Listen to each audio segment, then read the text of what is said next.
తాబేలు సాహస యాత్ర. ఒక అందమైన అడవిలో నది పక్కన టిమ్మీ అనే చిన్న తాబేలు ఉండేది. ఒకరోజు ఉదయాన్నే టిమ్మీ మేల్కొని, ఈరోజు నేను ఒక సాహస యాత్రకు వెళ్ళాలి అనుకున్నాడు. టిమ్మీ అటవిలో నెమ్మదిగా ముందుకు వెళ్తుండగా, రూబీ అనే కుందేలు గెంతుతూ తాబేలుని కలిసింది. రూబీ నవ్వుతూ, టిమ్మీ, నువ్వు చాలా నెమ్మదిగా ఉన్నావు. ఈ వేగంతో ఎక్కడికి చేరగలవు? అని ఎగతాళి చేసింది. టిమ్మీ ఒక పెద్ద కొండ దగ్గరికి చేరాడు.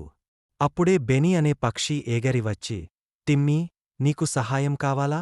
నేను నిన్ను పైకి తీసుకెళ్తాను అని అడిగింది. టిమ్మీ ప్రతి అడుగు నెమ్మదిగా వేసి కొండపైకి ఎక్కాడు.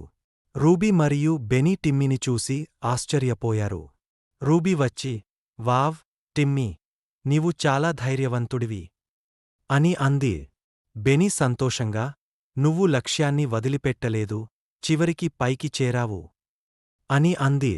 టిమ్మీ నవ్వుతూ, ఎంత వేగంగా ఉన్నావో కాదేమో ముఖ్యం, కాని ప్రయత్నం చేయడం ముఖ్యం అని చెప్పాడు.